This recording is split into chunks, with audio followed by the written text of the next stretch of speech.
And just like that, we're live. All right, Jody Knight. First of all, thank you for taking the time to do this. It appears I you're in a appreciate you hotel. having me. Absolutely. It appears you're in a hotel room. Where are you? I am in Houston, Texas. I had to think where I was at. I flew into Dallas. We drove down to Houston, but I'm in Houston, Texas Great. currently. Well, I suppose there might be someone out there listening or watching that might not know who you are or might not recognize the KDX logo on your shirt. So why don't we kind of start there and just kind of give me a little, just a brief rundown of, you know, um, how you got into the industry, like, how we got to today. Jody Knight, as what's on the bottom of the screen, been in the industry just shy of 2 decades. Really fell into window tinting in the window film industry by accident. Um, Matter of fact, in Houston, there's a company called the Pro Group. Uh, they used to be a Matico window film distributor for the Southeast. I think they covered something like 20 states, 18, 20 states. When they took over the Southeast from Matico, they opened up a distribution center in Charlotte, North Carolina. Well, the distribution center there in Charlotte was literally next door to a flooring company that I was part of. I was actually a trainer, if you can believe that. How coincidental could it be? But I was a trainer for this flooring company, and so when the new reps for the Pro Group was coming in, moving into the Charlotte market, uh, they come into the store looking at remodeling their homes, and I seen the hours that I thought they was working. It was kind of a 9 to 5 type thing. I thought, man, I need a job like you guys. Just being a sales guy, and there's well, Jody, I'm actually hiring for the Southeast. I mean, for North Carolina, South Carolina, and Georgia. All right, well, let's talk. Long story short, they offered me a job. I took it and had no idea what the window film industry was going to be like. And I was blown away. From there, I ran a couple shops. I've owned a couple shops. Still, actually, technically own a shop now, but it's a home based business that I take care of my customers. Through the course of my career, I've been in sales and done some marketing stuff. Training is what most people know me for. Traveling all over the country, teaching people how to install new folks window film and paint protection. That training also, I teach them, some landmines that I've stepped on running businesses. Marketing failures, marketing successes, research, and things that I've personally done to help my business, personal business grow. I share that with them. So my training is just not here's a piece of film, here's an Olfa knife, here's how you install. It's the complete business model, and I tell folks I kind of marry you for the rest of your career because I pour my DNA into that person. And I was proud actually the WFCT this year, a young man that I trained I think 4 years ago.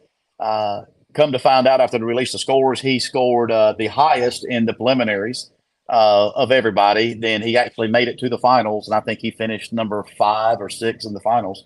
And he made some bonehead mistakes that got him out, but very exciting for that.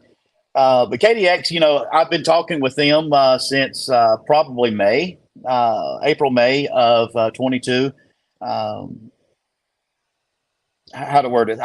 Everybody knows me as being a blunt person. When I was contacted by them, I was kind of like, okay, I'm gonna just see what this new company is about. Not really interested in coming to work at this time. I didn't think. Spy efforts, I guess you could say. So what kind of inside information they may give me about the brand. After meeting with the marketing director, meeting with the president of the company, they offered me a position, and I seen that it was going to be an opportunity to better myself, better my family, better my career, and hopefully take what I've learned over the last 2 decades, call it, and help others position themselves to pass the torch, so to speak. Being able to build a film brand from ground up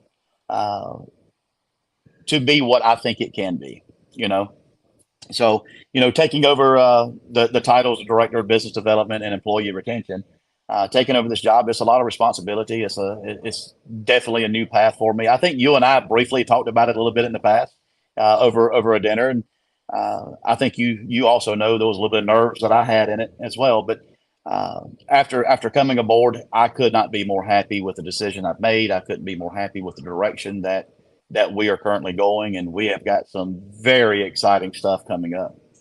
So tell me a little more like about KDX as a company. You said ground up, but it's not necessarily a brand new company as I understand, right? Because I've seen them at WFCT years ago.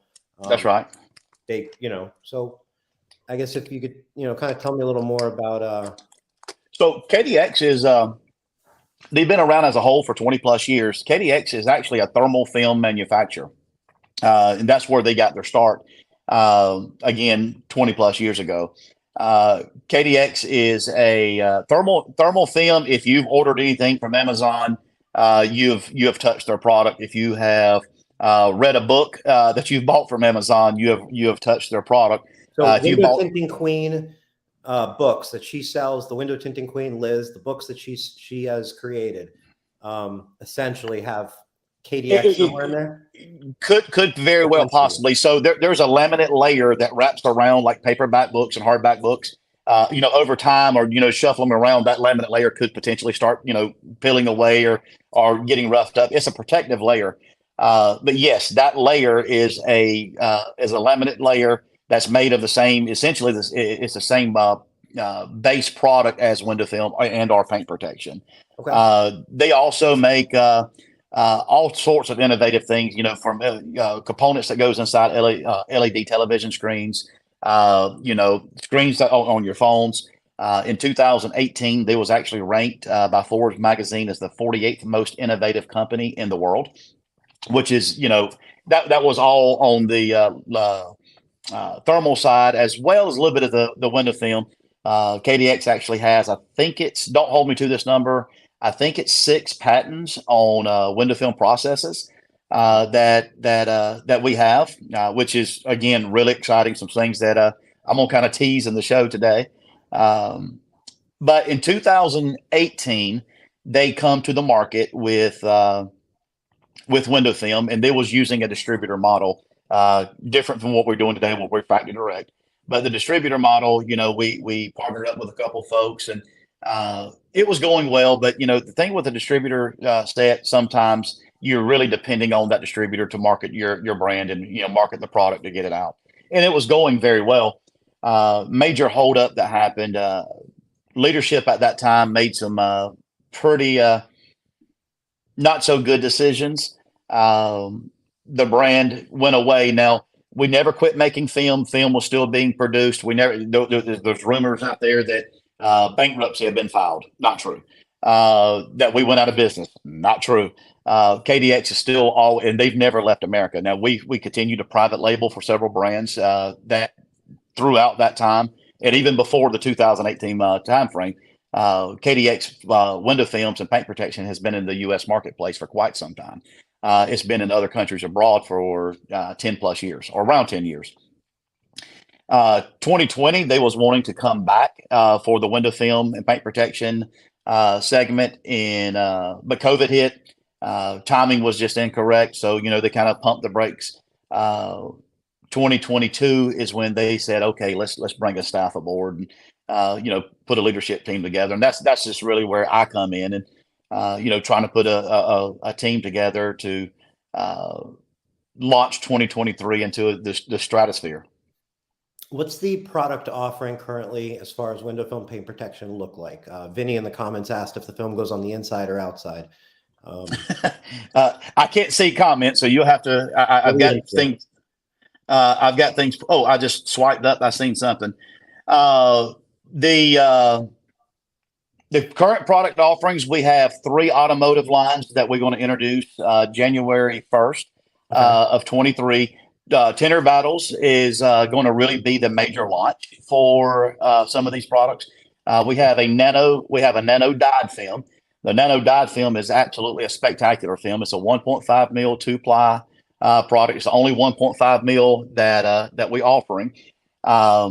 but the nano, it's a nano coated product. It's actually got like a 95%, 96% heat rejection on it, which is astronomical for any dyed film, much less, uh, when it's going to be able to compete with heat rejection with ceramics. Now it is an IR coated product. It is not a ceramic film, but it's an entry level product that is going to have some great heat rejections on it. Then we're going to have a carbon film and our ceramic. Our ceramic film is again a very spectacular product. Heat rejections, T-SER's around 60%, heat rejections in the 90s. By Our heat rejections rejection, you mean infrared heat, right? IR, yeah, Okay. yeah. Again, I told you both TSER and IR, depending Right. on what spectrum you want to look at. Personally, I like the total solar energy rejected number better, Yeah. just simply because I think it's a more true to life number. Yeah. Than IR can be skewed very greatly, but. For sure. I think that's pretty, yeah, I completely agree. TSER is the number, but IR rating matters, but TSER. Right. You said that somebody else asked a question as well. What was that? Yes, and I don't even worry about the comments because it can be distracting. But Okay. Yeah, I've got that pulled up on the tablet. I can't see it on the screen here. all right, good. Because it can't. I'll make sure if there's anything. But the question was, film go on the inside or outside? These are all inside application films, automotive, good, better, best, essentially, dyed carbon, ceramic, and now that's the good, better, best. The three films that we're bringing in and introducing for 2023 is going to be entry. KDX is a manufacturer from start to finish. We are one of few that is able to do that. We are we're one of 11 and have been one of 11. Matter of fact, I think we was the first Asian company to set on the board and be recognized through the IWFA as a manufacturer. Okay, so and we still hold that. That's something that comes up very often, right? Like, I don't know necessarily, in my own opinion, the relevance, but it does come up a lot, which is a reboxer versus a manufacturer, right? And you are a manufacturer that, if you were going to put reboxer in the sentence, it would be you reboxing film for somebody else, meaning white labeling it for other That's brands right. potentially. But you are a manufacturer. For those, yes, that's extremely important that it's not a Reebox.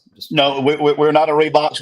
We are a manufacturer of the window film. We control our own destiny. And again, I'm not one who thinks that reboxing is wrong. I'm not one who thinks that private labeling or white box, whatever term you want to insert there, they are definitely needed in the market. And right, just because we're a manufacturer doesn't mean, hey, look at me. But right. We are a manufacturer. It's in my opinion, it's very important to be able to deal directly with the source.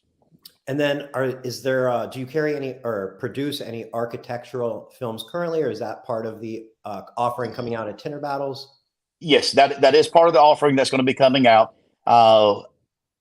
Complete transparency, we was hoping to have everything available to launch at Tinter Battles with architectural. We do have some flat glass films. It's going to be pretty generic start. We do have a full line of security films, all the way up to a 21 mil security film. And our security film. What's the biggest width in those films? I'm glad you asked, because I was just about to get to that. On the 21 mil, we can only do 60 inch. On the others, we can actually do up to 80 inch. What's the next step down? What's the thickest 80 inch? 15? The thickest 80 inch is going to be a 15 mil. Cool. I don't know how many times you run into that, but when you do run into it, it's nice that there's an actual solution that's 80 inches. Right. And we actually, with all of our product lineups, we have the ability, if the need called for it, to produce 80 inch material. Now, it's not economically sound to always do that, just simply because the sheer manufacturing process, and a lot of people don't know, just to get a 72 inch wide roll, you got to have it starts probably 85 inches and works its ways down. So when you're manufacturing an 80 inch width, you're dealing with the sheer weight of the product and the waste that's going to take place, and it creates unachievable price tags on the product that is just not necessary sometimes. Johnny Blades asked if KDX is a glass company coming into the tint game. A glass company? No, we are not a glass company. And then Nick. Oh, paint protection too. We do have. I didn't mention that we do have a full line of paint protection film too. Okay, so actually, before we move on to comments, let's talk about paint protection line. That involves like a gloss. Like, tell me full line. What does that involve? Okay, so the initial offerings is going to be a gloss 8 mil. It's a true 8 mil thick product. We have a matte product, a black, a silver. You know, everybody's kind of releasing black, but we have a true black. We have a true silver. Then we have fashion films. We have about 6 different fashion films that we're going to be releasing. If folks was out at SEMA, they was able to see some of the. It's a gloss finish with a metallic coating in it, so it will actually give it sparkle. I mean, you know, I actually called it sparkles a lot when I was at SEMA. But you can give it like a purple metallic or gold metallic or just a silver metallic look, and there's several different lines of that we have. And that film is like you're still seeing the original color of the vehicle. It's like adding a shade. That's right. A clear shade, you know, a tone over. You're exactly correct. You're exactly correct. That's very cool. That's a unique way to customize, obviously. So yeah, it's pretty full line of PPF then. Yeah. Oh yeah. And again, we're looking at and testing several other products. And one thing KDX does, because a lot of people carry the stigmata, and I really hate it that it happens this way, but it's the nature of the society that we live. A lot of people look at, oh, that's just another Asian brand coming in, and you don't know what it's going to be. One of the things that I'd done before I even signed aboard with KDX, I'd done some extreme, I mean, out of the box, out of the ordinary testing, literally like putting some of the film on the inside of my wheel well of a car just to let it get the crap beat out of. Putting it on countertops just to see how it's going to react to all of my household chemicals, putting it on refrigerators and, spraying alcohol directly onto the adhesive. Our film is thick. It is very rigid. You know, it's a product that you typically got to use steam. But KDX has went above and beyond to ensure that we're not going to have warranty problems. Our paint protection film has actually been in the Middle East for about 6 years with 0 warranty claims on it. And if a product can hold up in the Middle East, it can hold up about anywhere. Great film. I really enjoy working with it. I mean, it's different because it is thick. It is rigid. But the rigidity that the film has, it's there for a purpose. It's not there just to, make somebody's life difficult. But the rigidity comes with a lot more durability and a lot more longevity that the product's going to have without the sacrificing, your top coat with it yellowing and, chemical burns and stains and things that could happen. So, who do you see as, okay, there's a lot of different film manufacturers, distributors, and so on. And typically something that I agree with that's said by many is, there is no necessarily best. There's going to be the one that works best for you, right? The one that is providing what is a good fit for your company. And that could be so different for different companies based on their market, their expectations, their just personal preferences, and so on. Who do you feel is KDX's customer or will be? What kind of shops do you feel like is a good fit? If somebody's out there going, okay, I already carry XYZ film. This sounds interesting. And I like Jody Knight. I know, I've seen him. I know him. He's a great guy. It's piqued my interest. Is there anything that stands out to you so far that might narrow down and go, oh, okay, that really might be I might want to make that move? Well, Eric, great question. And we have actually discussed this within the sales team a lot. Who do we want to target? Who do we want to go after? And luckily in the business that we're in, we do get to pick and choose who we want to do business with, just same way with the retail. And I think people should. I don't want our reps to sell just to anybody. I want it to be a partnership. Because KDX is relaunching, so to speak, because as we said at the beginning of the show, we have been around for a while and we're not a new company, but we're relaunching again is the correct way to say it. I want the relaunch. I want people that we partner with that wants to grow, regardless of your size. We've got some programs in place where, depending on the volume that you purchase, is depending on how much we're going to actually be able to do for you. Something that's unique to KDX. And I'm very proud of this young lady. If you guys don't know her, look up Yen, Yan Inslee, Endsley. Miss Yen is a marketing graduate from the University of Houston, that we have on staff. I mean, she is full-time marketing person. She understands how to market social media. She understands how to brand a company and brand a business, in all aspects. So, we are looking at different programs, or we are putting in different programs in place where we can actually grow, not just our sales, but we can grow other shops along with us. Because by being able to do those sorts of things, we are building value in that person. We want to build them up, and like I think I'm sure you and I have talked about. I think it was at the beginning of the show before we actually signed on. That's where my heart and my passion is. I want to be able to teach people the landmines not to step on. Then with being able to have somebody like Miss Yen on staff that can truly build, the social marketing side of things, build the brand in such a way that it's going to be unparalleled to anything the industry has seen. So who was our customer? That was a long response, or long answer to get to the point. Anybody who wants to grow, Eric, regardless of your size. Today, I was out visiting shops. I talked to a guy who was brand 9 months into the Houston market. He's a transplant from California. And when I was telling him some of the things that we can do and some of the things that our film can do, he was like, this is what I'm looking for. This is what I need. What does it take for me to be a part of? Is there buy-ins? No, there's no buy-in. Do I have to do this? No. Matter of fact, he's a Tint Wiz guy. I mean, as soon as I walked in the door, he had a Tint Wiz tape measure on his side. It's a very cool thing. Plug you for a minute. Before we even talked about KDX and what our film was, I seen the tape measure. And I says, "Do you know Eric?" And I just assumed because he had the tape measure, he was at the tent competition. He was like, "No, wasn't able to go there because of my move and transition here." He says, but I do use Tint Wiz every day. He said, it makes my life so much easier. He said, I don't know that I will be able to do business that I do. And I'm quoting him. I don't think I'll be able to do the business that I do today if I didn't have Tint Wiz, helping me out, to push out my business that I do.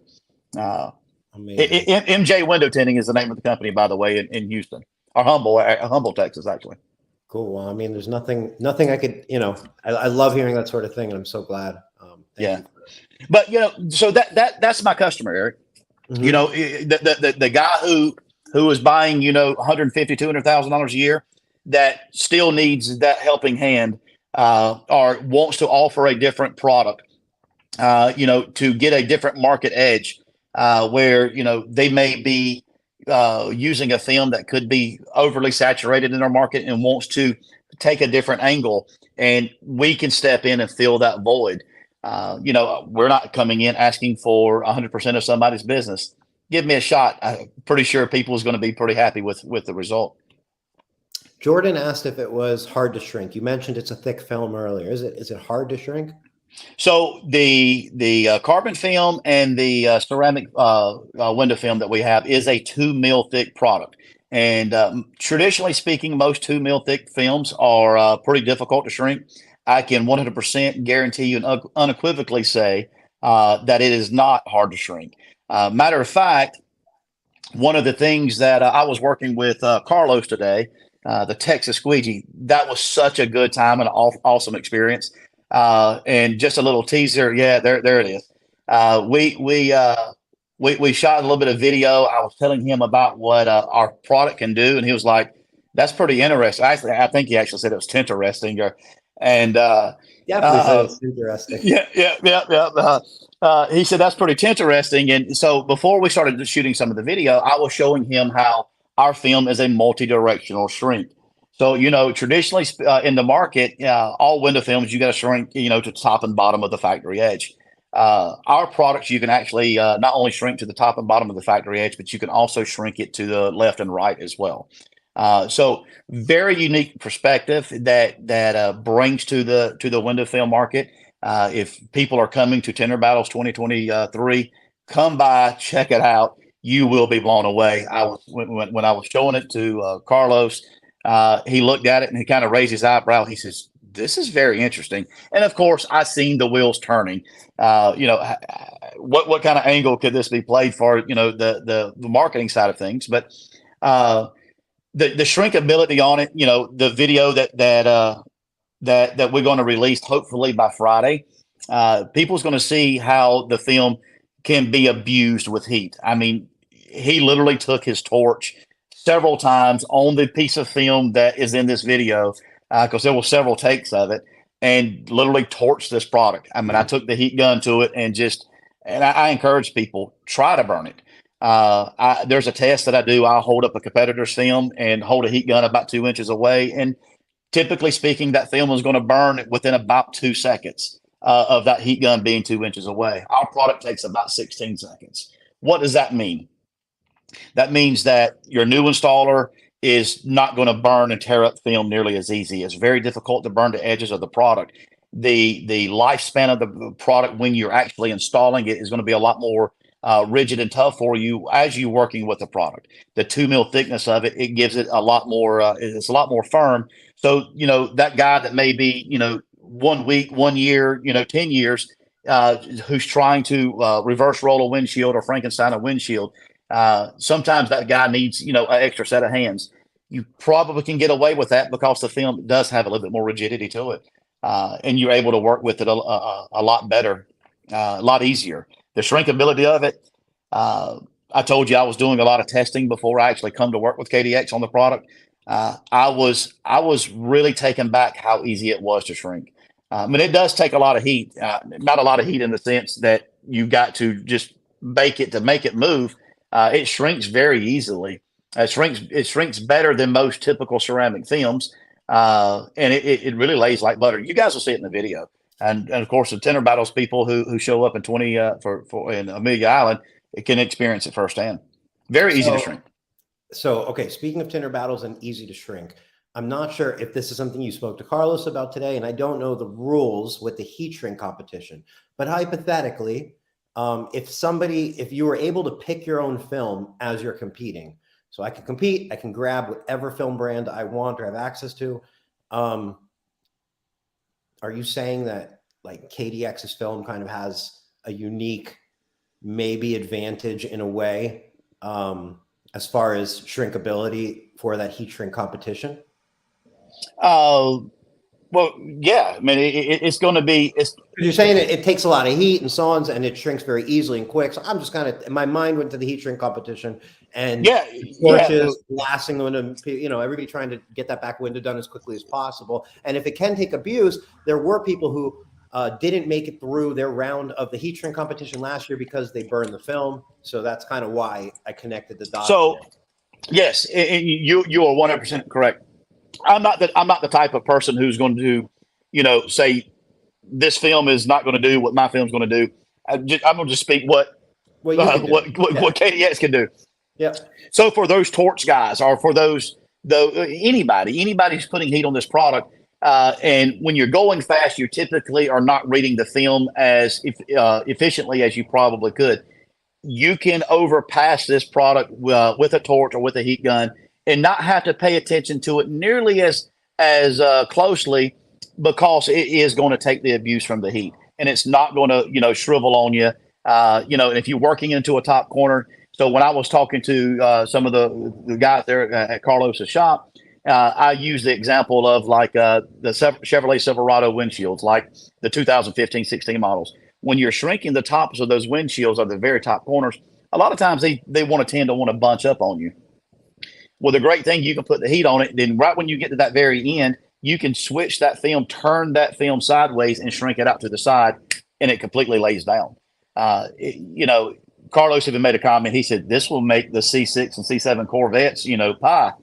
Sure will. I've not tried it on a C6 or C7 Corvette yet, but I am actively looking for one. That way I can put it to another test on that particular product. So will it give somebody an advantage? Come by the booth. We're going to have film there. Cool. And that is January 5th through the 8th at Amelia Island. You just have to search Tinner Battles or go to tinnerbattles.com and buy a ticket and book a room and then be there.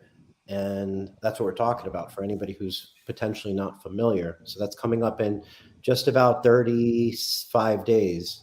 Vinny asked if creases rub out easily on it. Yes. How's creasability? So with dealing with a thicker film, creasing, can you get a crease out? Yes. We done it today at Carlos's shop. I intentionally rolled the film, put a crease in it, put it back down, blew a little bit of heat under it, like you pocket shrinking. Put a little heat on top, put a bubble. You can get a crease out. Will it get out as easily as, some of the thinner films? Probably not as easy, simply because it is thicker and you are dealing with more layers of the product itself. But can you get creases out? Yes. But the flip side of that coin, because it is as thick as it is, you're not going to crease it as easily to begin with. Very cool. Tinner Battles. KDX is going to be there. Obviously, you're going to be there. Your film will be there. What is this? This is your first Tinner Battles. This is my, and I am stoked, dude. But yes, this is my first Tinner Battles. Looking forward to it. Told Carlos today. When Carlos and the Texas Squeegee first come out, with me being, kind of an older school guy in the game, and I was taken back by his persona a little bit. I'm like, what is this guy doing? Who is this Texas Squeegee flipping a handle around? But when I got I said that I still have a tent business. It's a home based. I don't really advertise it. I do have a Google listing. I don't even think I got a Google review, but I actually got a phone call and somebody asked me, he says, I'm wanting this. I seen a guy on TikTok that's, with a torch and is talking about ceramic film, or might have been YouTube or something. And I'm like, yes, sir. He said, now I want to get the ceramic film because the way this guy talked, do you offer that? I'm like, yeah, I carry a ceramic product. Now you're not going to use a torch like that on my window, this big torch gun. I said, no, sir, I'm not going to do that either. At that point, that was, I guess about 2 years ago. At that point, I'm like, this guy's on to something. I'm in a little small country town of South Carolina. This guy's in Houston, and somebody he has made a contact there. So at that point, I started, really raising my eyebrow. What am I missing? Am I so stuck in my ways as a window tinter, sales guy, trainer, that I'm shutting something out that I shouldn't be? So I started looking into him and following a lot of the stuff he's doing. Then I seen how he was educating. And Eric, you and I had conversations on this, I'm sure, because I do it with anybody that I like. I don't consider myself a salesperson. I tell my sales folks that I hire, you're not a salesperson, you're an educator. And when you are pushing out any type of content, when you're pushing out any type of product, if you're educating your customer, educating my customer, or as well as the end user, you got somebody for life. And that's what it's about. And you're going to be able to set yourself apart from anybody else in the game. So when my sales rep is going into a shop or getting on the phone with the shop and talking to them about product, I want them not just to, hey, we have a nano dyed film. What do you use? I want them, I have a nano dyed film, and this is what it is. This is why it is. And this is what it's supposed to be. Does that make sense? It does make sense. And, I think the path that you just described, your path to tintertainment, is one that is probably similar for many people, in the sense, like, your first reaction is potentially years ago is, what the hell's going on here? But quickly you start to see what's going on here. And right. The first Tinner Battles around that time, really, like what Carlos was able to achieve on his own YouTube channel at that point, before even the first Tinner Battles happened, was already a great accomplishment, because he really has a great YouTube channel that I think has fueled his business. And I'm sure has fueled many businesses around the country, knowingly or unknowingly, because people see the content and they call their local tin shop. But beyond that, like since then, beyond all the community aspect, the learning and the networking and everything that's come out of it, there's the sheer numbers that the videos he's created have been able to reach. And an example of that is, I don't know if you happen to see the rose gold video that on its own, it's an architectural film. That video on its own was one of a handful of videos that he's done this year that I feel like got at least 500,000, if not a few million. Some of the videos got 10 million plus views, but I don't remember the exact view. I think the rose gold one that he told me last night or showed me last night at dinner, not to interrupt, but I think it was like 789,000. Was that the original video, or was that the one that was now reshared by a separate independent? Right, that's what I'm saying. I think he showed you the reshare, and that's where I'm going with this. Is the videos on their own, when they came out months ago, were getting hundreds of thousands to millions of views. But this content is not only continued to be viewed on the internet, but it's actually then being reshared by other accounts. And one of the accounts that just reshared it, when I looked at it earlier, was, like you're saying, around 800,000 views. It had like 1,400 or 1,500 shares and some amount of 100 comments. Now, the thing that really is like the views, because those views are views. That's people watching it, listening to it, and seeing it and hearing it and learning about it. Right. And then the shares, because views are views and they're very important. But then you're telling me, not you're telling me, but the stats on that video are showing that over 1,000 people that watched that video felt the need to share it. They were so captivated by rose gold, which is bronze window film. Okay. By the way, it's my favorite film. And it's a beautiful film, especially for if you have, like, depending on the scenery, depending on the where you live and the aesthetics and so on. But it's not one that I would say like ever blows anybody like out the water, like, or at least thousands of people or millions of people. And he's been able to package that film in a video for it to do that.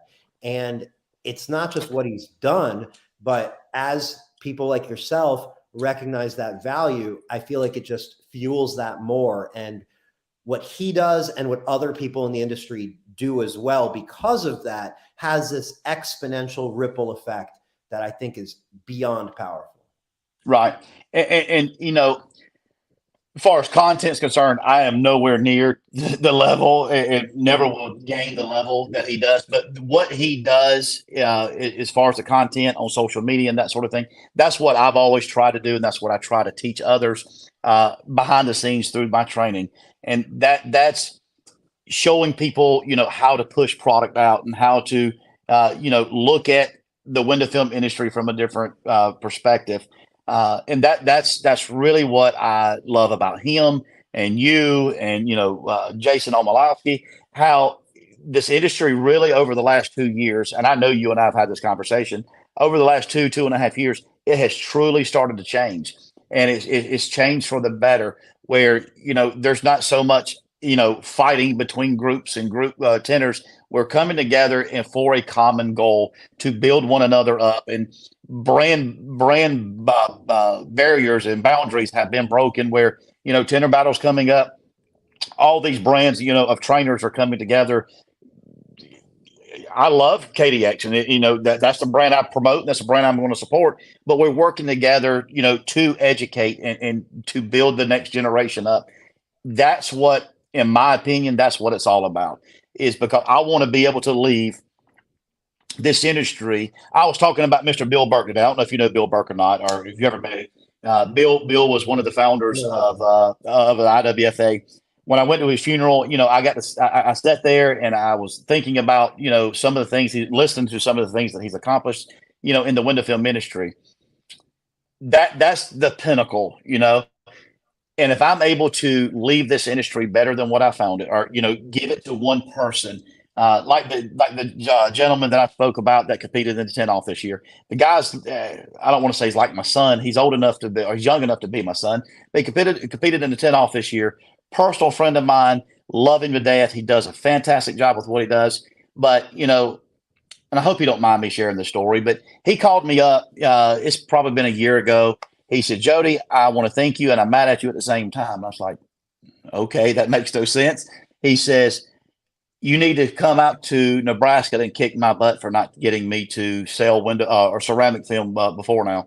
I said, Bud, I almost called his name. I said, Bud, I've tried to push you to that for a long time. I'm not going to, try to twist your arm.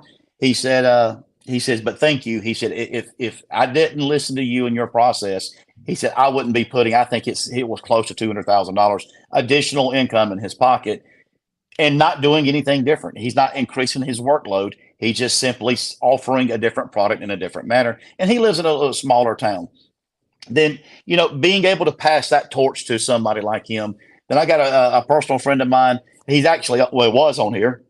And I'm going to call his name. I don't care. He can get mad at me or not. But Trevor McGee, Trevor's a personal friend of mine. I've seen him grow. Now he's got an outstanding business as a whole. I've not done anything to grow his business, but I've seen him grow in the window film side of the industry. That he is truly making some great paths to better himself and to better his business. That's the thing. And he's 28 years old, I believe. And I can see Trevor truly in, the next 5 or 6 years, turning a new leaf to being on the sales side and training. And he's doing training with folks now and teaching the next generation. And, by default, because I taught him how to lay film, everybody that he teaches, my DNA is part of that. It's ancestry, so to speak. That's where my passion is to teach this new or old, regardless of your age, but the next generation up to leave this industry better than we found it. And if we do that and what you guys are doing, and if I'm able to be a small part of teaching that, man, I have won in life. I have won in that. That's was what defines my success, is seeing those folks succeed. I don't know where I got off on that tangent at, but there you go. Well, well said and super accurate. And, I think everybody just kind of not everybody, but the reality is everybody has their role in making that happen, because everybody's part of the industry. So whether you're vocal or not vocal, whether you're a trainer, or, just running your shop or whatever you're doing, everybody's having an effect on the industry because they're dealing with customers. Those customers talk to customers. They're dealing with their brand and so on. Right. So, we all play the role, and it all comes together to be what it is. And like you said, and like Jordan said in the comments, the relationships in the industry are so critical to success. He said, when you surround yourself with great people, you want to be great. And, it is how you level up, right? Like you level up by learning, by, somebody can watch Carlos's video. It's not like, wow, Carlos is the king of content. He is the king of content, but that doesn't stop somebody from going, okay, well, I'm going to learn from what he does. I'm going to put my own spin on it, and I'll be the king of content, or I'll be the king of something else, or whatever it is. Right. But seeing it, being around it, learning bits and pieces from each other, that is the leveling up. And it's exciting how quickly that's all like growing and happening in this industry, both because, well, I'm sure the internet plays an enormous role, but it just seems like the world wants window film more and more, right? Like it's not just everybody collaborating. It's people are waking up to what a great product it is, both for their car and for their home. Obviously, paint protection film. Another thing that is been tremendously valuable and impactful for all these new cars that are coming out. And they're synonymously tied with like EVs and some of the most popular rallies and some of the most popular cars. It all comes together for a very, very positive time to be in this industry. 100% agree. I mean, back when I first got in the industry, we had Tint Dude on forum, and that's kind of what was the beginning source to it. Was that day and times Facebook group, and still not a lot of people played with that forum even, to see folks starting to use and utilize the platforms that's out there today to brand themselves, to brand industry, to grow industry. I mean, it's unheard of. Back when I got started doing what we're doing today, I mean, you would have to sit down with a VHS player and record it on the VHS tape and produce it 10,000 times to send it out. and hope that it was going to get played and not damaged in the heat and whatever. But the industry has come so far in the technology that is behind window film.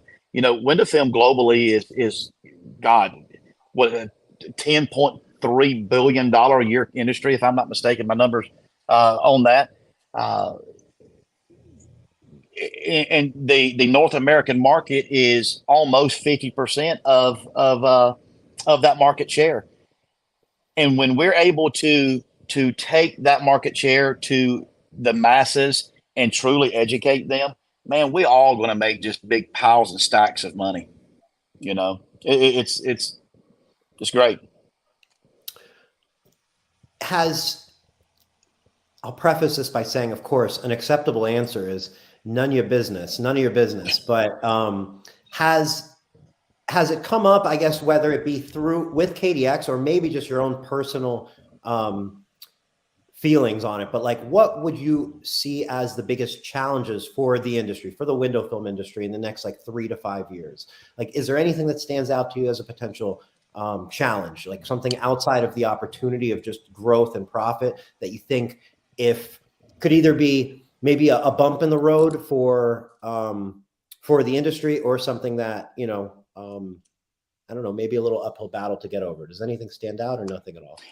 There's nothing that truly stands out. The big thing is the economy, and that's any business. That's not just the window film business, but because we have always, the window film market has always positioned itself in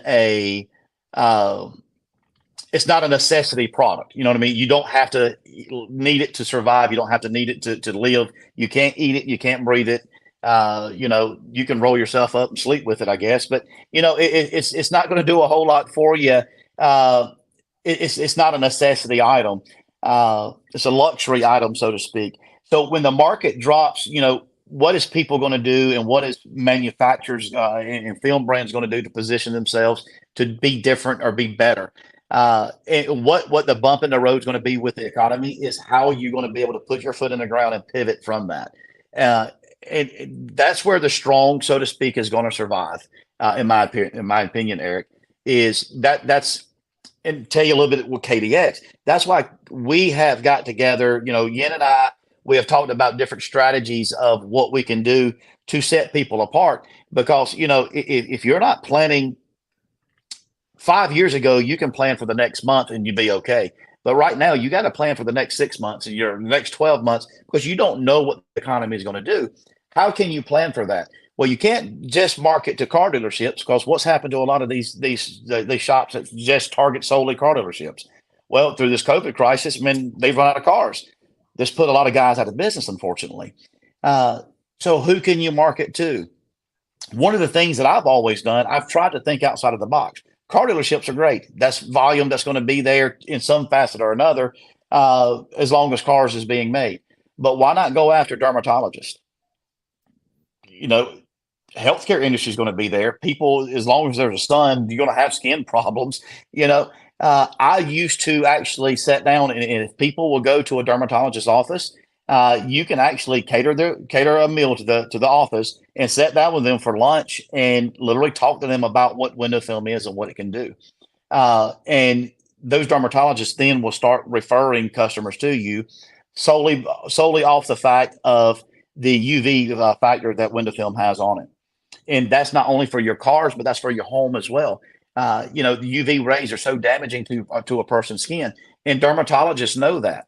And when you start telling them the medical benefits of that, how it's going to help, prevent skin cancer, how the American Cancer Society actually endorses window film. There's been an article written about that. I've personally, in my old shop, I actually hooked up with the local American Cancer Society, because they understood that. And, we done a benefit drive for the American Cancer Society to raise awareness about what window film can do. So that's things that shops can do to pivot in a time when the economy is going to start going downhill. They can pivot to another sector, because healthcare is going to be there. Healthcare is not going to go away. We're always going to have it, right? Ophthalmologist is another avenue that people can go after. That it's always been very beneficial to me and my businesses that I've had. So that's things that I'm going to do, and I'm teaching my sales reps to teach others how to go after. Of course, whoever's listening to this, I've taught them or telling them to do the same thing. And there's very specifically ways that you have to go after those types of folks, because you can't just pick up the phone and, hey, Sally at, Bob's Dermatology, I want to make an appointment to talk to the dermatologist about window tint. They're not going to listen to you. You've almost got to treat yourself like you are a pharmaceutical sales rep to get your foot in that door and to promote the product. So over the last 20 plus years you've been in the industry, you've obviously been in a lot of shops and you've done a lot of training.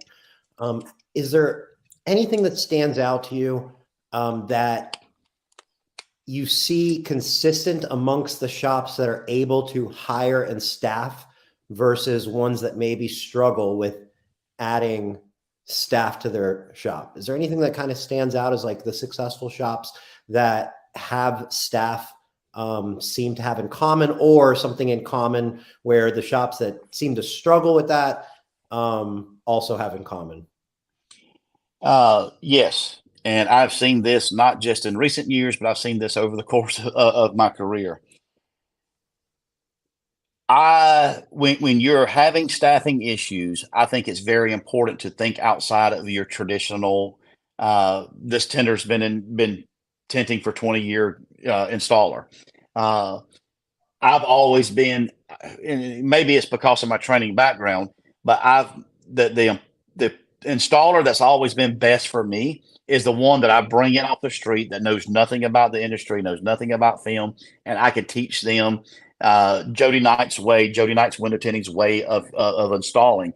That's my employee that I can make do. How can I word that right? I'm branding him the way I want him branded. Does that make sense? Is that coming across correctly? He's not bringing in bad habits from, well, we used to do it this way at this shop. Well, cool. You're not working for them anymore. So, a lot of times, installers get so stuck into, I've done it this way for so many years. Just like me, I got stuck in the old school ways, and I almost turned down the thought of somebody like Carlos doing something different. Business owners get so stuck in, I need somebody experienced right now. I think it's best to slow down your business and grow, let somebody grow with your business, slowly to grow, to be able to turn out the work that's needed and necessary. Then bringing this guy in that maybe only going to last the season for you. You start building, appointments around that guy, then he dips off and leaves you, for the next greatest thing. There's a place for all those folks, but I think it's best, the troubles that most shops have is trying to build their business around, this guy's been around for a long time, and those guys are great. But I don't think it's hard, in my opinion, unless that guy proves himself, 2 to 5 years, you don't really need to build your business around that guy. But if you bring in, and I was telling my sales rep, her name is Jessie, her and her husband actually own a shop in Dallas, Fort Worth. And I suggested to them, go after like a drug rehabilitation center. Those guys need a second chance. They're going through the steps. They are graduating a program. And once they graduate, there's a lot of places that won't hire them because of their past drug usage or, criminal history that they have. And those guys are going to be so grateful for somebody willing to pay them a good wage to teach them a trade. And they're going to stick. That's going to be somebody that's going to be loyal to you for as long as you're in business. And I think that's a sector that a lot of people. This is not window film industry. This is any industry. I think we as a society turn our backs on those folks just because they have a past. And that's a avenue that a lot of shops can again put their foot in the ground and pivot and look in a different direction for a different type of person. That's going to be very appreciative. Again, there's 15 more that I can list that people can look into to go in with. But does that answer your question about, the installer or the type of hire? Yeah. And Marco asked a follow-up question related, if you think that there is a labor shortage, or is it more of a leadership opportunity in terms of attracting talent and growing a culture to raise the newer generation of installers? So just to add to that, it's not like there are a ton of window film installers with ads out saying like looking for a job, excellent window film installer, and there's just like a pool of window film installers. I don't know if there's a pool of amazing, well, there might be in other industries, right? Like where there's excess amount of people. There's obviously not an excess of that. But do you think it's more of a supply and demand, like labor issue? Or do you think it's more of a leadership being able to just simply, like you said, slow it down, have a proper onboarding method, training method, whether it be new person or an experienced person? And, because what I'm getting at, or not, and I'm not getting at, but my question would be, it's not hard to say, I need more people because we're super busy. And if I had more people, I could get more cars installed. But then, right, you also potentially hear from the same people, hypothetically, maybe, in the wintertime, we're really slow. I can't hire because I'm afraid that we're not going to be able to maintain that employee through the slow time. And then you're not necessarily going to hear from the shops that are hiring and successfully staffing their company because there's nothing to complain about. So they're not going to be out there going like, we have such an amazing, full staff, because why would they post that? But it is a little, potentially more likely to get a post where somebody's frustrated saying, I'm overwhelmed, I'm busy, I wish there were more tinters out there. There's a labor shortage.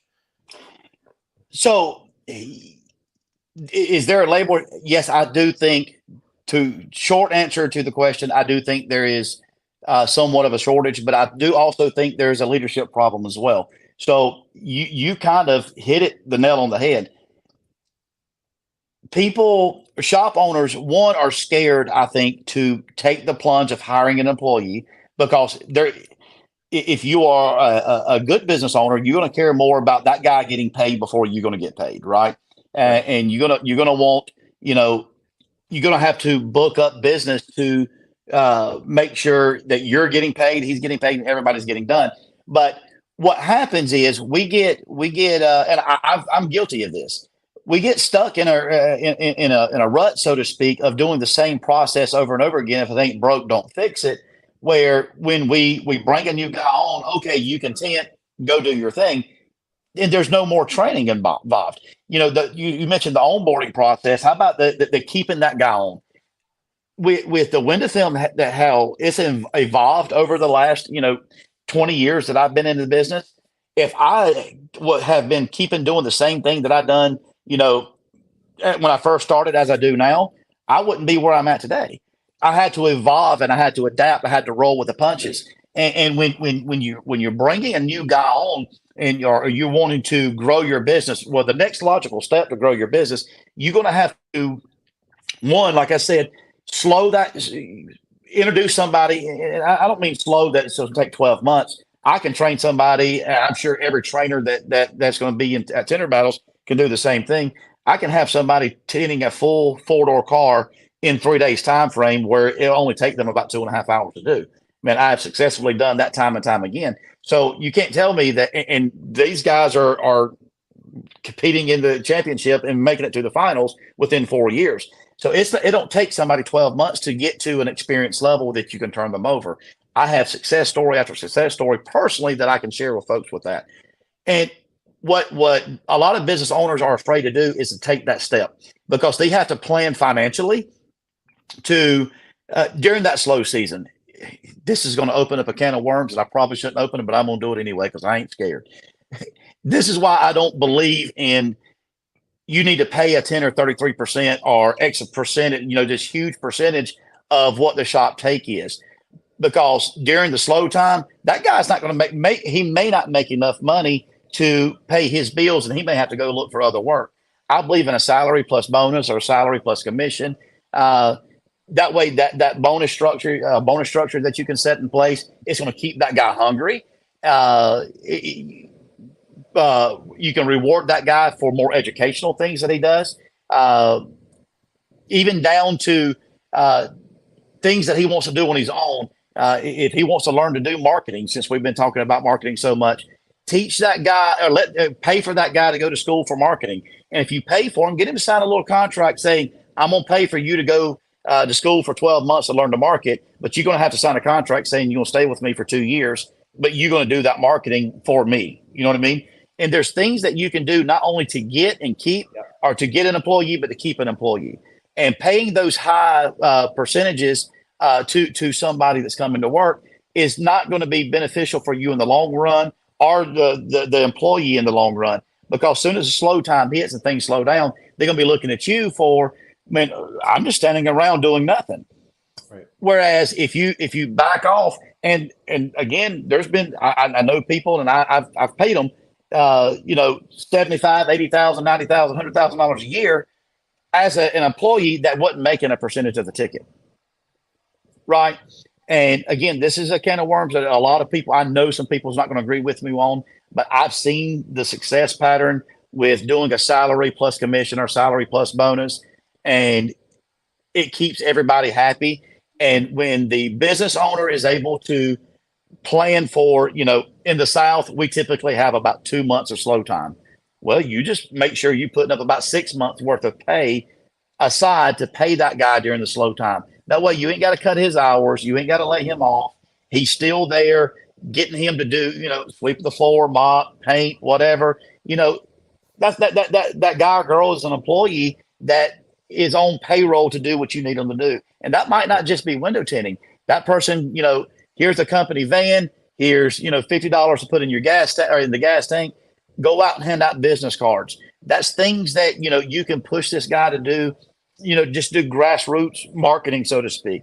And that's where people fail to, in my opinion, they fail to capitalize on, Eric, is the growth and to build up the employee, not just from the start, but throughout the process. And I think that's where turnover rate starts to take place and turnover rate starts to happen, because everybody from the top to the bottom and everybody in between gets so used and get so stagnant with their day-to-day activities. The business owner feels like he's got to get involved to go tint windows. Well, that's not what you hired. That's not what you should be there for to do. My buddy Trevor, we pick on him all the time, that he sits in his office doing nothing. And but he has his business set up in such a way where he can go take, 30 days off, not off, but he can leave the office for 30 days and his business is still going to run. Why? Because he's put the appropriate people in place. He is invested in training with them and continuing education, so to speak. And he can sit back remotely, watch what's going on, see accounting that's taking place. He can do all his advertising. He can sell and promote his brand while the business is still growing and building up. He's built it. He's laid the foundation correctly so that train can keep plugging along. He is the example, in my opinion, of what a success story should be. Chris Robinson in Georgia, Chris Brooks down in Florida, those guys, they laid that foundation out. And that's why you got the Chris Robinsons able to do the business that he's able to do. Buddy of mine up in North Carolina, Keith does that same thing. He's able to build the business. He built the business that he has because he's laid out the foundation. And once that foundation gets laid for the business and for the employees, it's going to be able to, you're going to be able to build the brick after brick after brick, and it's going to be able to continue to go. So I don't know if that answered Carlos's question or your question, but it's not a shortage. It's not only a shortage in help. It's not only the employer. It's a combination of both not doing what they supposed to or what they should do to build and grow together. It's got to be uniformed. Walmart didn't get to be Walmart overnight. And, they had to build and grow and structure in such a way to get them to be the massive organization that they are today. Tint Wiz didn't get to where it is today unless they laid the foundation. You laid the foundation for this business years ago, and you have built it to be what it is today. And shop owners has to do that same thing. It won't come overnight. It's going to come just a little bit at a time. And, it may not take 6 months. It may take 12 months. It may take 12 years. but if you build it and build it correctly, you will be able to have a business that you can pass down to generation to generation to generation. What I'm hoping to try to do with my son within the next 12 months, actually. Anyway. Yep. It's consistency and opportunity, right? You have to provide opportunity for your staff, but you also have to be consistent with them, because people don't typically work for companies without an expectation of consistency. And if you don't give them that consistency throughout the year, then you just can expect inconsistency from them. And that's right. Not going to work long term. And like you said as well, the more bricks you lay down, the easier it is to place that next brick. The first few bricks, it might be, a little tricky, but once they're in place, people when you have like admin people, I think is a great example. I think every company should be almost every company should have a strong admin position, right? Like I think admin is just an important part of the business, because there's a lot of admin work that needs to happen to be efficient, that it's not efficient when an installer is doing that admin work, or the business owner is tied up in all the admin work. I feel like admin's an important position. And that was always my first hire. And that first admin is the hardest one, in my opinion, because if you have a great admin, so that's why I recommend 2, not just 1, because if you have 1, the second one is easier to bring on, train, and have consistent, because they're able to see the example of the first admin. Whereas that first one doesn't, that example has to be you. And that's why I always recommend 2 admin. And then if 1 leaves, you have another. You can't be without an admin, because if you have 1 admin and that admin quits on you, or moves out of the country, or whatever ends up happening, you have no admin, and then you're going to pull your hair out because your business was relying on an admin. So 2 admin are important. Marco said that it was Marco that asked the question, not Carlos. You said Carlos. They're identical twins. I've seen that. It's easy to confuse the 2, but I thought that was just I called. I talked to Marco several times, over the phone, and of course several times at SEMA. And I bet you I called him Carlos 10,000 times, and he'll look at me and smile. It's Marco, and of course I caught myself. Marco, I apologize. I know your name. I'm sorry. He knows. It's the funniest thing, because it's like it comes out. I think it comes out of like my mouth, like it comes out of everybody's mouth. Like it just happens. It's just. Identical twins. It's impossible to remember. He's a great guy too. I really think the world of Marco. He is a great guy, and one of the league of trainers that will be at Tinner Battles January 5th through the 8th, which is exciting, because I think it was touched on yesterday in Jason's podcast, and you mentioned it earlier, but like the coming together of people, obviously everybody knows or should know the value of that. But now these trainers that work for a brand, so if you're not part of that brand, you typically would never have access to these trainers. At Tinner Battles, you potentially do. You do with the league of trainers that are there, and that's just a unique situation. That I think has tremendous value as well. Yeah, I'm Carlos and I was the Texas Squeegee and I was talking about it today. How often are you going to have so many installers or trainers under one roof who is not looking, really essentially almost covering up their logo and teaching somebody and training somebody a new step, a new way, a new idea, again, for the greater good, to build the industry in a way that we've not ever seen.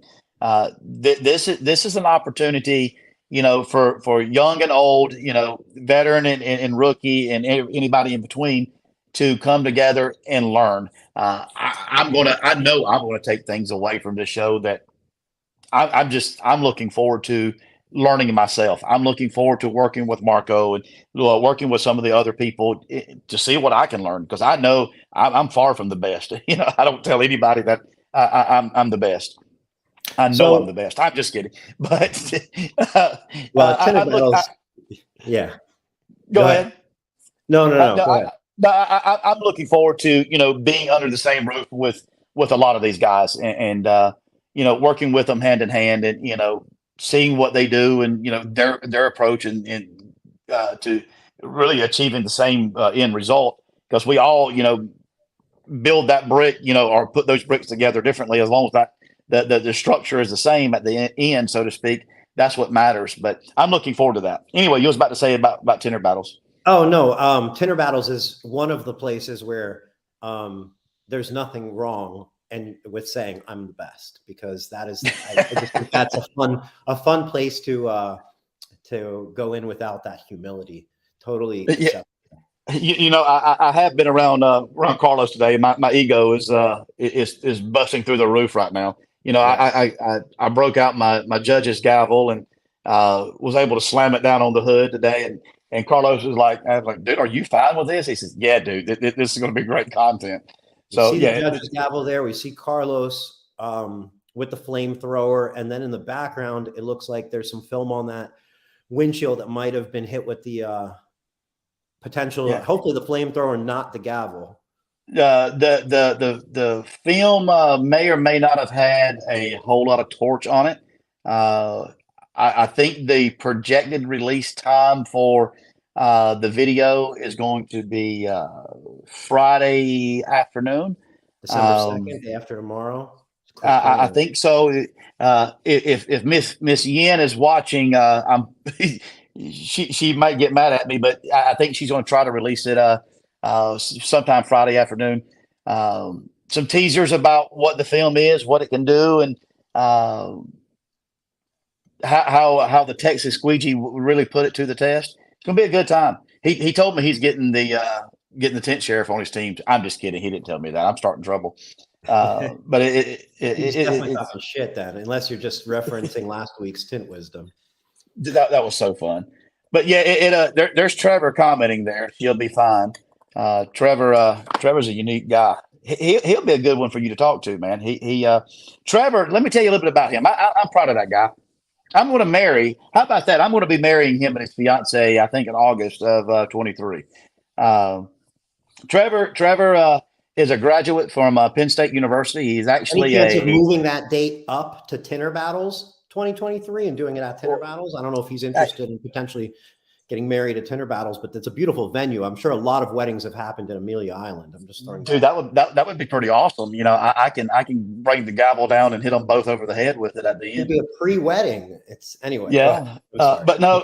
Trevor is a graduate from Penn State University. He's and I hope I'm saying this right, but he's a biochemical nuclear engineer from Penn State. And he owns a window tint, detail, paint protection. One of the best paint protection guys that I've ever seen. Period. The ease, the flow that he's able to install. I'm a paint protection trainer. Okay, I'm a window tint trainer. I have learned so much from that guy from paint protection. It's unreal. He's only I think 28 years old. He's a fantastic guy. The way he built his business, he told me he started detailing cars when he was 14 years old and had, I think, one or two guys working for him while he was in high school, making money for him while he was still in school. How many people can say that, and he's built a pretty good sized business. I couldn't be more. I'm gonna call him a kid. He's gonna get mad at me, but I couldn't be more proud of the kid. He plays video games with my son. How about that? But introduced me to some of the best Wagyu that I've ever ate in my life in Vegas. But this is. Let me. I'm gonna stop. Trevor, my guy out in Nebraska, and I don't want to start naming names because I'm gonna forget people. I don't have a whole lot of friends. Eric, you and I have had this conversation, locally. I do, but this industry has built relationships for me through these forums, through, things that you're doing, things that, we're doing together. This industry has built relationships with me that I will carry to my grave. People that as far exceeds anything in window film, but window film is what brought us together. That was a common denominator that I have. Again, I will take to my grave that I can just about land in about any state and any city and give a phone call up to somebody that I truly care about, and somebody that I've sat down with you and you've almost seen me cry over I think I may have actually shared a tear over my dog. But you know, that's things that I will never forget, never take for granted. That's what I love about this industry. Yeah. Well, I look forward to meeting Trevor, and congratulations on the upcoming, well, the current engagement and upcoming wedding. And that's really unbelievably awesome that you'll be marrying them. Yeah, I'm honored that he would ask me, and he's marrying way above his league. You know, his wife is a beautiful girl, and Trevor is not. But I hope he's listening. I'm gonna get a phone call after this. He's definitely in the comments, so for sure he's Is he? and plotting whatever retaliation. Yeah. Anyway, let's move forward. Okay, so Darren Shaw mentioned in the comments, great job, Eric and Jody, great info. I'm considering hiring, but I just find myself doing a couple cars a day. I make so much money and enjoy working alone. It's tough to make the swing, and I'm in Seattle, in the Seattle area. So I think like the reason that comment really hits, like it stands out, and I really want to address it is because, you know, we were talking about hiring and admins and so on. It's not for everybody. It's not like what's better than that. It's a different business. And like, there is a tremendous value. Like, I think it's an absolute great business to not have a single employee, not have any employees, potentially not have any overhead, maybe, right? Like, you could be totally mobile. You could do flat glass totally mobile. You could be even do it from your home. Right. You could be doing it from your home. Like, there is nothing, like zero wrong with that. And there's zero, like, this is better than that, and so on, because they're different. Like he said, he's making so much money and he enjoys working alone. If you enjoy working alone, don't hire somebody. That's right. You're not going to enjoy it, and then you're going to have shit to manage. So to me, it's kind of like juggling, right? Like, it's, if you don't want to juggle, like, that's perfect, because this is such a profitable industry, and you can make such boatloads of money, and it can be such an amazing lifestyle industry, a lifestyle business. But if you're wanting to, you know, have those balls in motion when you're not at work, or pass it down to someone else, and if you're wanting to take that out of your hand and start that juggling process, then an admin, in my opinion, can be one of potentially the best places to start with that hiring process. And if I can echo what you were saying there, I mean, if you're working alone, like to work alone, and if you want to bring somebody in, I think it's best to bring in somebody who can answer the phones, work, you know, do a lot of your administration, you know, book appointments, and introduce them to the other side of things. Because if they're handling the front side of your business, you can still sit in the bay and do your normal tinting that you enjoy doing, and doing it by yourself. But you'll be able to increase your workflow because you have somebody up front talking to all your customers and doing that sort of thing. But if it's something that you're considering, you know, we can send me a message. You know, I'll be glad to talk with you more about it offline. But why do you want to bring somebody in? If you enjoy what you're doing and you're making a bunch of money, what's the reason of making that step into management? Because nobody's going to care about your business as much as you care about your business. Nobody's going to tint a window as good as you are, to the standards as you are. So you're going to have to some degree, kind of relax some things, especially out of the gate, to get somebody to a level that you're confident and comfortable with to do a car and let them out. Somebody just said delegation is a powerful tool. They couldn't be more correct. But you've got to be able to delegate and take your hands off of it. You know, it's like giving somebody $100 bill. You can't give somebody, it's not a gift if you're keeping your hand on it. You know, you can't allow that child to walk if you're constantly putting training wheels on them, you know, and putting bumpers up everywhere to keep them from falling. You've got to be able to delegate and let go. Yeah, because it's, you know, it's like you said, what's the reason? It's at the end of the day, I believe, you know, for the most part, business is about, you want to find fulfillment, you want to enjoy your day, and you want to make a lot of money, hopefully, right? That's right. You know, some things that may come in and go, okay, like, you know, things to consider. You could be a one-person operation making plenty of money, extremely happy, and you may still want to consider adding staff and an admin and an installer, because you say, well, what happens if I get sick? What happens if I break my arm? What happens if I want to sell the business? What happens? And those are reasons that you may consider not doing what you enjoy the most or what's easiest, but you might step out of that box and go for it. But at the same time, those aren't necessarily things that, are what everybody thinks about or worries about or needs, or it's all dependent. So happiness, profit, and man, one of the shortest paths to big profit in window film is not having overhead and not having staff. That's right.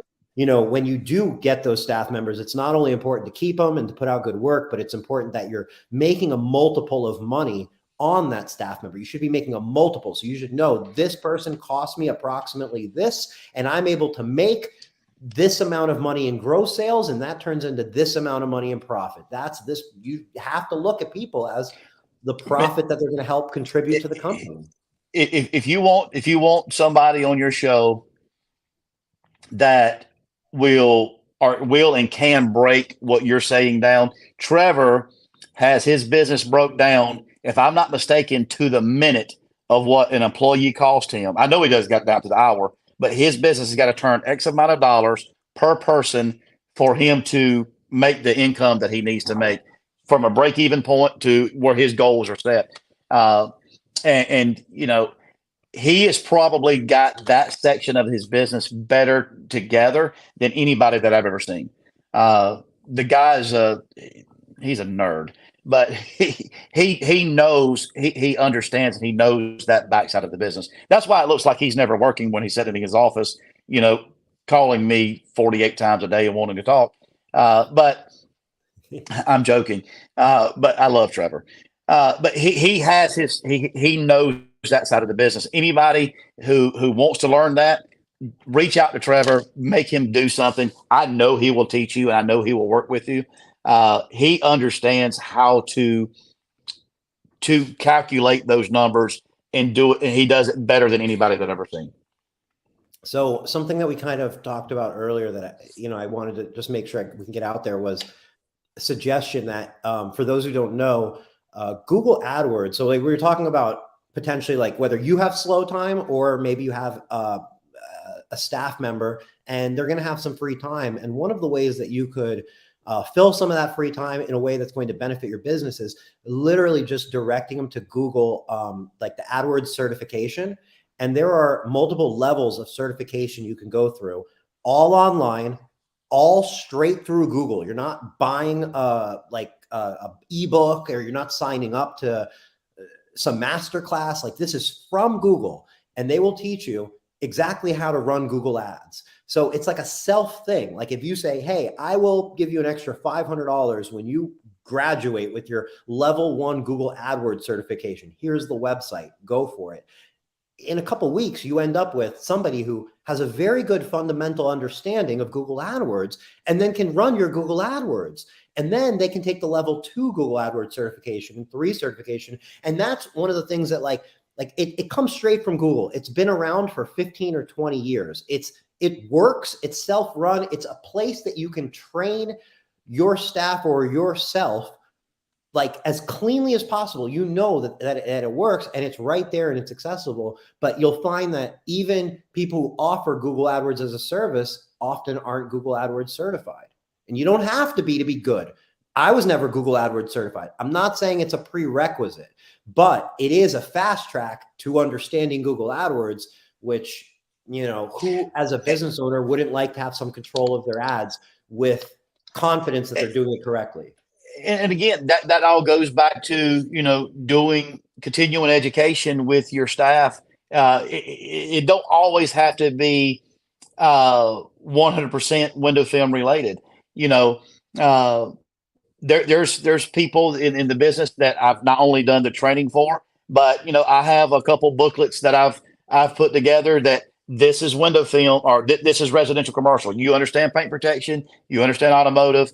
Let's talk about, another aspect that you can build your business, and I send them over this booklet that I've written. It's not great. It's not, grammatically correct. I am from the South, so I say everything backwards, and I type worse than what I talk. But, they can understand, how to build these things. And I even have a test at the end of this booklet for people to take. You know, that's all continuing education things that employees can do with their, or employers can do with their employees to continue them grow.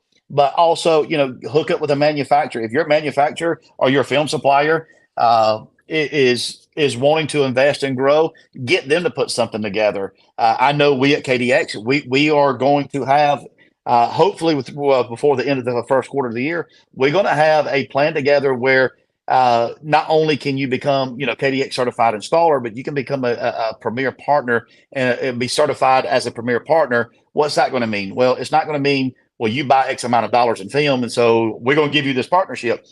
You're going to have some knowledge-based tests, not just about our product, but as an industry as a whole, where we know that you are promoting yourself, the company, your company, the industry, and most importantly, KDX, in the correct light, in the correct way, and educating folks. And that's education that we can build together. Going back, coupled with your question you had earlier, what is KDX doing? This is we don't have enough time left in this day for me to tell you what all. Hopefully, we're going to be releasing a lot of it in 2023, but we can't, you know, throw a wad at all at one time. But we have a lot of things coming up that is going to help people grow.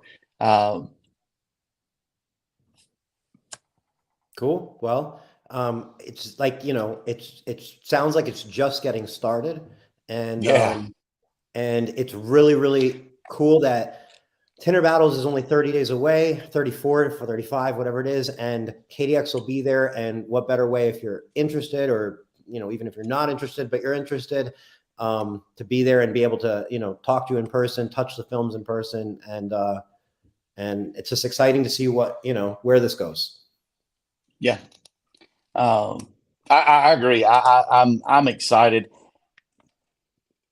All the trade shows that I ever attend, a lot of times I'm locked up in a cabinet somewhere, you know, not being able to talk to no one and not being able to see and, you know, truly know what the trade shows are about, or what being able to interact. Yeah. I will officially announce to the world that I have resigned from judging the WFCT for 2023. I'm going to be working my booth and you know, trying to help in that regard. But I lost my train of thought. What was you asking? I've done good up until this point. Tinter Battles. Tinter Battles. Yeah, go ahead. Or do you need a refresher? Yeah, go ahead. Okay. Tinter Battles. Wait, I actually don't know where you were going, but we were talking about Tinter Battles coming up as a good opportunity for people to get more of a taste of KDX and so on. And WFCT, you retired from being a judge, because I would imagine. Yeah, working trade shows. That's where I was going with that. You know, I'm looking forward to Tinter Battles, you know, and being able to interact. You were saying that's where it come from. You were saying, you know, people come up to me and talk. Please, I've been glancing over to the comments. I think it was Shady had said he would love to talk to me offline. Man, send me a message, send me a contact. I will talk more than what you probably would want to talk. But please send me those messages. If you're going to be at Tinter Battles, come talk to me. Take up my time, because I am one of few people on this planet.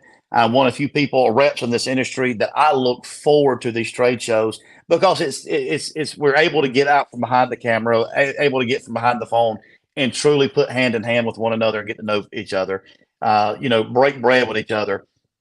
That means a lot to me. I'm a retired, or I'm trying to retire from being a fat kid, but I love to eat. That means a lot to me, to be able to sit down across the table and have a conversation and break bread with someone, get to know them, not just their business, but get to know who they are, and just learn each other and grow together as a team. But yeah, if you guys want to talk to me, God, by all means, let's do it. I'm retiring from the judging part of it, so I'm gonna have a whole lot more availability at some of these trade shows to talk. Well, I'm not completely retiring from judging. I'm judging at Tinter Battles. So I'm still going to be, but I'm not going to be locked up in a room. That was one of the requirements when I talked to Carlos. I'm not being locked up anymore. I'm done with that. And that is something that you're going to see at Tinter Battles this year. because it's your first year there, I think you're going to see that when you say like, hey, if you're at Tinder Battles, come and talk to me. Well, it's kind of impossible not to get to know everybody at Tinder Battles, because that's just the, excuse me, that's just the environment that Tinder Battles brings, is one of like, you talk to everybody, everybody's together. So it's not like, I'm standing here, you're down there, and we barely got to see each other. We'll be having 8 meals together as a Tinder Battles. You know what I mean? We'll be breaking bread 8 times, and in between there, we'll be doing everything together as a group. I mean, that's what it is. Not literally everything at the same time, holding hands. But if, any sort of uncertainty, if anybody's on the fence for going, maybe they are coming alone, or they don't know anyone, or they're not the most social person, this is a place that makes it extremely easy to be social. And there is the post Tinder Battles, like the leaving day, like that last day. And that is, I promise you, that is a heartbreaking day, because after, in the past, after the experience of, Tinder Battles, the 2-day experience earlier to 2022 and the year previous, 2021 at Mike Norg's shop, that leaving effect is definitely like, there's an emotion to it. I got you brought up Mike Norg while I was out visiting shops this week here in Houston. I told Jessica, my sales rep, I was like, let's go by and see Mike. So, I called up the shop, and we went by and seen him. That that's another guy that if anybody can spend 5 minutes with him and talk with him, and you don't walk away more knowledgeable, it's because you weren't listening or paying attention to what he was saying. That guy's a brilliant individual. No doubt. 100%. Anybody who knows him, I feel like, would echo that sentiment. And it's not like it's not like a brand new thing. Like, that's Mike, right? Like, consistently in and out, whether it's down to installation, whether it's down to tools, whether it's down to business. I mean, echo what you said completely. Yeah, that was, it was nice, and it was impressive seeing the way he has got his entire operation set up from start to finish, how it's under one big open roof essentially, but yet compartmentalized, where each individual department is responsible for their each individual thing, but yet still open and inviting and friendly. I mean, that guy's got it going on. I mean, it really does. He does. So, that's another one of many values of Tinder Battles, is access to Mike and the Autofill Mastery team, and obviously everyone that's going to be there. And I'm really looking forward to it. And I'm so glad that you and KDX will be there for this year. Yeah, I'm again, I've said it several times. I'm looking forward to it. I'm looking forward to the attendance. I'm blown away. And let me throw this up as a business guy. Looking at it from KDX's perspective, Carlos was telling me, or I heard last night on the roundtable, $250, 3 meals, all drinks included. Am I hearing that right? I asked Carlos. Yeah. So I'm not a drinker. Anybody knows me knows I'm not a drinker. So you guys are going to make money off of me in that regard. But drinks are included. Yeah, drinks are included. There's no making money. I can guarantee you that. I know it's a joke, and I'm making a joke as well. But essentially, yes. The ticket prices are $250. That is the ticket price, right? And with that, 3 meals a day per person ticket gets you a Thursday night reception with food and drinks, right?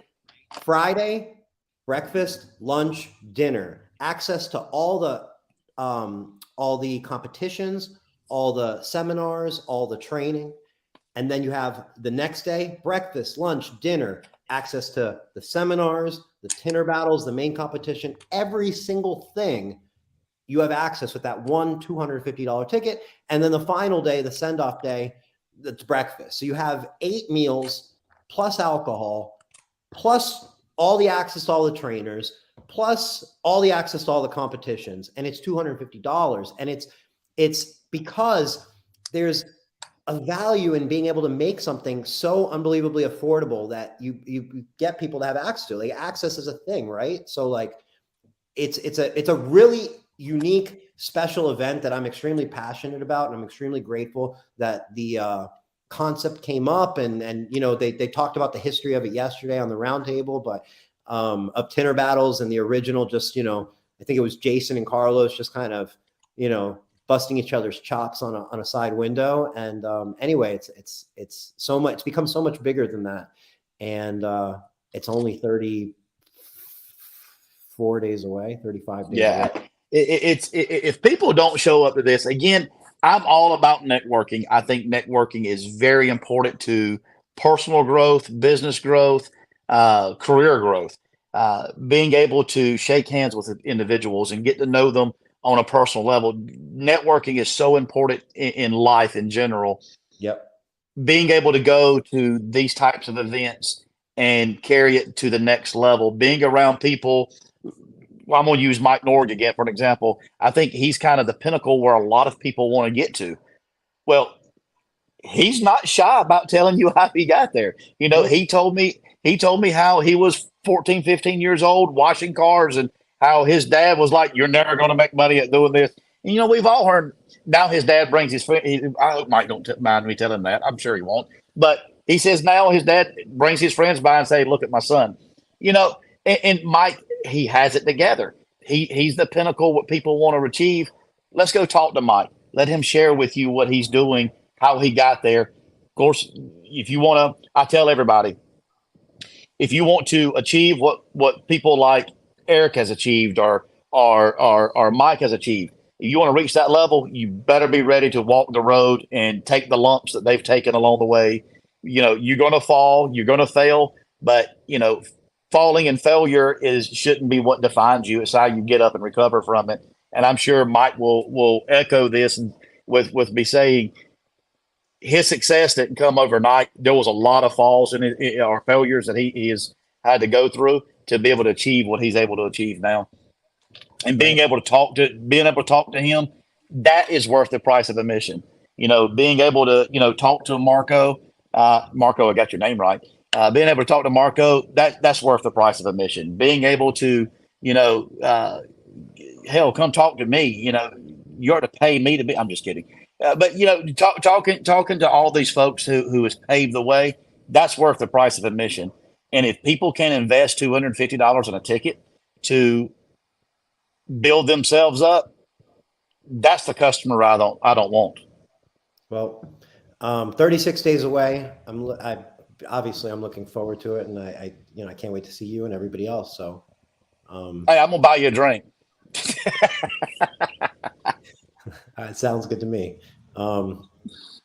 It'll be a cheap one because I'm a water drinker too. But but yeah, it'll for anybody who's interested in going, tickets are still available.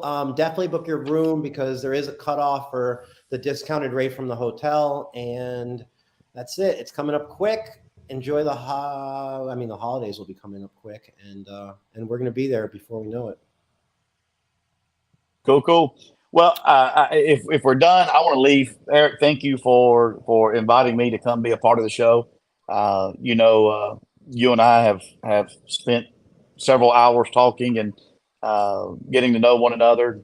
We've stood out in the parking lot and not only shut a restaurant down, we shut the parking lot down. And lights. You remember that when the lights got cut off with us in the parking lot talking?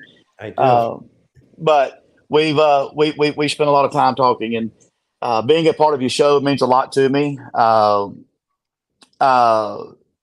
If anybody that's on the show wants to, you know, talk and connect further, you know, if you're not able to make a Tinder battle, shame on you. But no, if you want to talk and connect further, please reach out to me. I'm an open book. Just understand, I talk to people in all 50 states and the whole of North America. So, you know, when I'm able to talk, I'll be more than happy. Thank you. And anything that I can do for any of you guys to help, please let me know. Randy Humphreys just sent me a message. Everybody do me a favor. Can I have a request here? Of course. Some people may know what this is. I didn't know what this term was until about 2 months ago. But Randy has sent me a couple waffle emojis, blue waffle specifically emojis, since I've been on this call. How about you everybody send Randy a blue waffle emoji or just blue waffles when we get off here through Facebook. Randy Humphreys, uh, he'll love you for it. All right. It'd be my way of getting back at him. But anyway, thank you guys. I appreciate it. I mean, if anything I can do, Eric, let me know. Appreciate Jody, you. the pleasure was all mine. Thank you so much for taking the time, and see you in 36 days. Yes, sir, buddy. All right. And Bless you. well, I'll see everyone in just another week, next Wednesday. Have a good night, Jody. You too, sir. Thanks, everyone. Have a good night.